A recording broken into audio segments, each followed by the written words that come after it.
خانہ کعبہ کو کون اور کب تباہ کرے گا؟ رسول اللہ صلی اللہ علیہ وآلہ وسلم نے فرمایا کہ قیامت کی سب سے بڑی نشانی یہ ہے کہ ایک مرد مکے میں داخل ہوگا جو کہ خانہ کعبہ کو گرا دے گا اور اس کے ٹکڑے سمندر میں پھینک دے گا۔ اس آدمی کی نشانی یہ ہے کہ وہ بسم اللہ الرحمن الرحیم۔ ناظرین، خانہ کعبہ اللہ کا گھر ہے اور اس کی حفاظت کی ذمہ داری بھی خود اللہ تعالی نے لی ہے، لیکن یہ قیامت کی نشانیوں میں سے ایک نشانی ہے کہ ایک شخص خانہ کعبہ کو گرائے گا۔ ناظرین، اس واقعے کی تفصیل سے پہلے آپ کو بتاتے چلیں کہ جب یمن کے بادشاہ ابرہہ نے خانہ کعبہ کو گرانے کی کوشش کی تھی تو اس کا کیا حشر ہوا تھا۔ حضور اکرم صلی اللہ علیہ وآلہ وسلم کی پیدائش سے صرف 55 دن پہلے یمن کا بادشاہ ابرہہ ہاتھیوں کی فوج لے کر کعبہ ڈھانے کے لیے مکے پر حملہ آور ہوا تھا۔ اس کا سبب یہ تھا کہ ابرہہ نے یمن کے دارالسلطنت صنعاء میں ایک بہت ہی شاندار اور عالی شان گرجا گھر بنایا اور یہ کوشش کرنے لگا کہ عرب کے لوگ بجائے خانہ کعبہ کے یمن آ کر اس گرجا گھر کا حج کیا کریں۔ جب مکہ والوں کو یہ معلوم ہوا تو قبیلہ کنانہ کا ایک شخص غیظ و غضب میں جھل بھن کر یمن گیا اور وہاں کے گرجا گھر میں پخانہ کر کے اس کو نجاست سے لت پت کر دیا۔ جب ابرہہ نے یہ واقعہ سنا تو وہ تیش میں آپے سے باہر ہو گیا اور خانہ کعبہ کو ڈھانے کے لیے ہاتھیوں کی فوج لے کر مکے پر حملہ کر دیا، اور اس فوج کے اگلے دستے نے مکے والوں کی تمام اونٹوں اور دوسرے مویشیوں کو چھین لیا۔ اس میں 200 یا 400 اونٹ حضرت عبد المطلب کے بھی تھے۔ حضرت عبد المطلب کو اس واقعے سے بڑا رنج پہنچا، چنانچہ آپ اس معاملے میں گفتگو کرنے کے لیے اس کے لشکر میں تشریف لے گئے۔ جب ابرہہ کو معلوم ہوا کہ قریش کا سردار اس سے ملاقات کرنے کے لیے آیا ہے تو اس نے آپ کو اپنے خیمے میں بلا لیا، اور جب حضرت عبد المطلب کو دیکھا کہ ایک بلند قامت، روبدار اور نہایت ہی حسین و جمیل آدمی ہیں جن کی پیشانی پر نور نبوت کا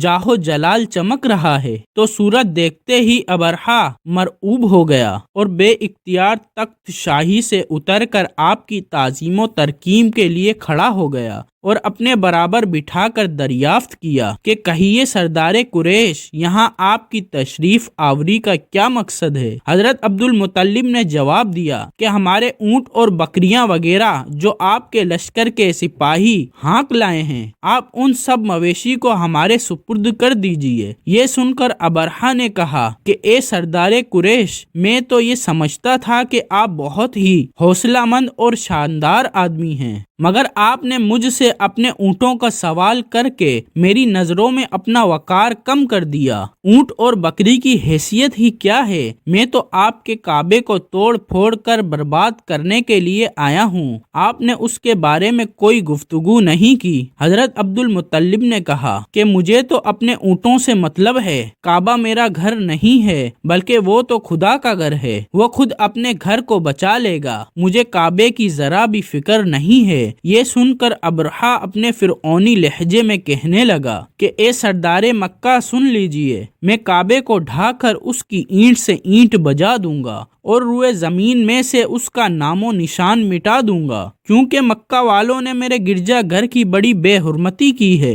اس لیے میں اس کا انتقام لینے کے لیے کعبے کو مسمار کر دینا ضروری سمجھتا ہوں۔ حضرت ابو طالب نے فرمایا کہ پھر آپ جانیں اور خدا جانے میں آپ سے سفارش کرنے والا کون؟ اس گفتگو کے بعد ابرہہ نے تمام جانوروں کو واپس کر دینے کا حکم دے دیا اور عبد المطلب تمام اونٹوں اور بکریوں کو ساتھ لے کر اپنے گھر چلے آئے اور مکے والوں سے فرمایا کہ تم لوگ اپنے اپنے مال مویشیوں کو لے کر مکے سے باہر نکل جاؤ اور یہاں پہاڑوں کی چوٹیوں پر چڑھ کر اور دروں میں چھپ کر پناہ لو۔ مکے والوں سے یہ کہہ کر پھر خود اپنے خاندان کے چند آدمیوں کو ساتھ لے کر خانہ کعبہ میں گئے اور دروازے کا حلقہ پکڑ کر انتہائی بے قراری اور گریو زاری کے ساتھ دربار باری میں اس طرح دعا مانگنے لگے کہ اے اللہ، بے شک ہر شخص اپنے اپنے اپنے گھر کی حفاظت کرتا ہے، لہٰذا تو بھی اپنے گھر کی حفاظت فرما اور سلیب والوں اور سلیب کے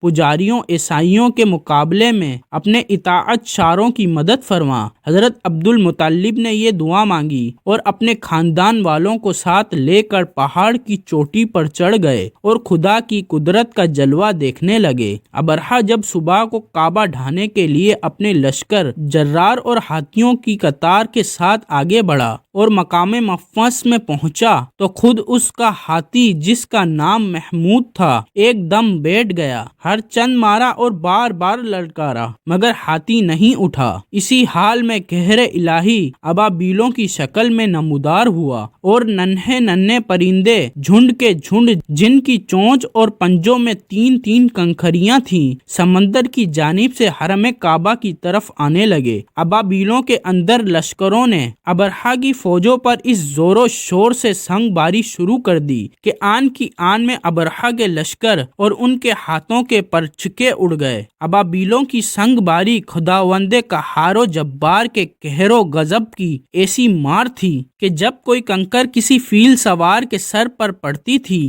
تو وہ اس آدمی کے بدن کو چیرتی ہوئی ہاتھی کے بدن سے پار ہو جاتی تھی۔ ابرہہ کی فوج کا ایک آدمی بھی زندہ نہیں بچا اور سب کے سب ابرہہ اور اس کے ہاتھیوں سمیت اس طرح ہلاک و برباد ہو گئے کہ ان کے جسموں کی بوٹیاں ٹکڑے ٹکڑے ہو کر زمین پر بکھر گئیں۔ چنانچہ قرآن مجید کی سورہ فیل میں خداوند قدوس نے اس واقعے کا ذکر کرتے ہوئے ارشاد فرمایا ہے، یعنی اے محبوب کیا آپ نے نہ دیکھا کہ آپ کے رب نے ان ہاتھی والوں کا کیا حال کر ڈالا؟ کیا ان کے داہوں کو تباہی میں نہ ڈالا اور ان پر پرندوں کی ٹکڑیاں بھیجیں تاکہ انہیں کنکر کے پتھروں سے ماریں تو انہیں چبائے ہوئے بس جیسا بنا ڈالا۔ جب ابرہہ اور اس کے لشکروں کا یہ انجام ہوا تو عبد المطلب پہاڑ سے نیچے اترے اور خدا کا شکر ادا کیا۔ ان کی اس کرامت کا دور دور تک چرچا ہو گیا اور تمام اہل عرب ان کو ایک خدا رسیدہ بزرگ کی حیثیت سے قابل احترام سمجھنے لگے۔ تو ناظرین، اب آپ کو اس واقعے کے بارے میں بتاتے ہیں جو قیامت کے نزدیک پیش آئے گا اور جس کے بارے میں حضرت محمد مصطفیٰ صلی اللہ علیہ وآلہ وسلم نے فرمایا تھا۔ اللہ پاک کا آپ صلی اللہ علیہ وآلہ وسلم پر خاص کرم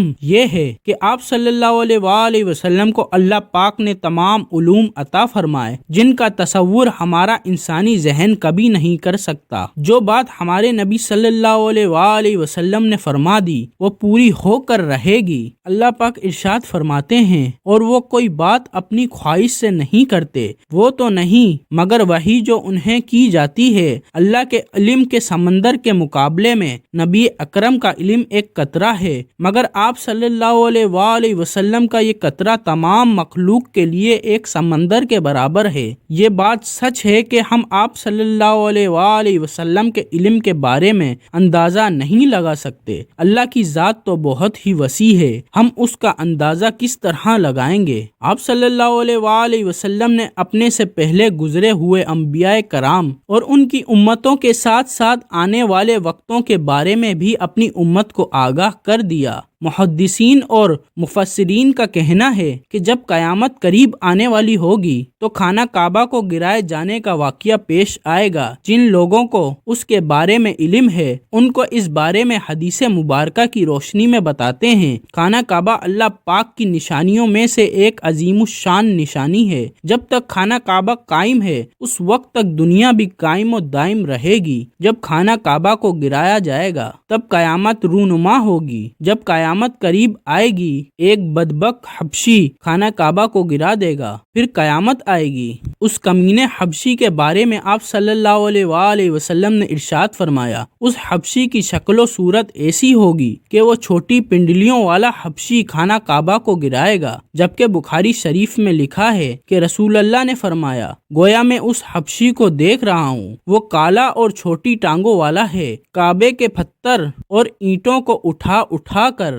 پھینک رہا ہے۔ بخاری شریف میں ہے کہ قرب قیامت کے وقت حضرت عیسیٰ علیہ السلام کے پردہ کرنے کے بعد جب لوگوں کے سینوں سے قرآن پاک اللہ اٹھا لے گا تو اس کے بعد وہ بدبخت حبشی خانہ کعبہ کو گرائے گا اس حدیث میں افج لفظ کا استعمال ہوا ہے، اور افج وہ ہے جو اکڑتا ہوا چلے یا چلنے میں اس کے دونوں پنجے نزدیک رہیں اور دونوں ایڑیوں میں فاصلہ رہے، وہ حبشی مردود جو قیامت کے قریب خانہ کعبہ کو ڈھائے گا اور اسی شکل کا ہوگا۔ دوسری روایت میں ہے کہ اس کی آنکھیں نیلی، ناک پھیلی ہوئی ہوگی اور پیٹ بڑا ہوگا، اس کے ساتھ اور لوگ ہوں گے، وہ کعبے کا ایک ایک پتھر اکھاڑ ڈالیں گے اور سمندر میں لے جا کر پھینک دیں گے، یہ قیامت کے بالکل نزدیک ہوگا۔ یہاں یہ بات بھی ذہن نشین رہے کہ ان قیامت کی نشانیوں سے متعلق روایات میں چند ایک معاملات و شخصیات کو چھوڑ کر ان کا ظاہر ہونے کا وقت، حالات، شخصیات و اقوام عالم کا معاملہ کافی نامعلوم ہے اور واضح نہیں ہے کہ اس پر کوئی حتمی رائے دی جا سکے کہ کب کون کیسے خروج کرے گا وغیرہ۔ آج کل کی سیاسی تناظر میں لوگ اکثر علماء کرام بھی یہ سمجھ رہے ہیں کہ بس قیامت صرف چند سالوں یا دہائیوں میں آنے والی ہے، کعبہ اور مسجد نبوی کو حبشی جنگجو تباہ کریں گے اور یہ خود زمین میں دھنس جائیں گے، آئندہ چند سالوں میں امام مہدی اور حضرت عیسیٰ علیہ السلام کا نزول ہو جائے گا، برمودا ٹرائنگل سے دجال نمودار ہوگا اور فتنہ پھیلائے گا، یہودیوں، عیسائیوں اور مسلمانوں کی آپس میں جنگ ہوگی جو بس چند دن کی دوری پر ہے۔ حقیقت یہ ہے کہ یہ سب کیا صحرائیاں ہیں جو سادہ لوہے عوام الناس کو محفوظ کرنے اور عمل و جہاز سے دور کرنے کے لیے کی جاتی ہیں۔ اگر گہری نگاہ سے دیکھا جائے تو بڑے بڑے فتنے کئی صدیاں پہلے سے ہی رونما ہونے شروع ہو گئے تھے، کتنے ہی لوگوں نے مہدی ہونے کا ڈرامہ رچایا، کتنی ہی دفعہ مسلمان اور یہود و نصارہ میں بڑی جنگیں ہوئیں،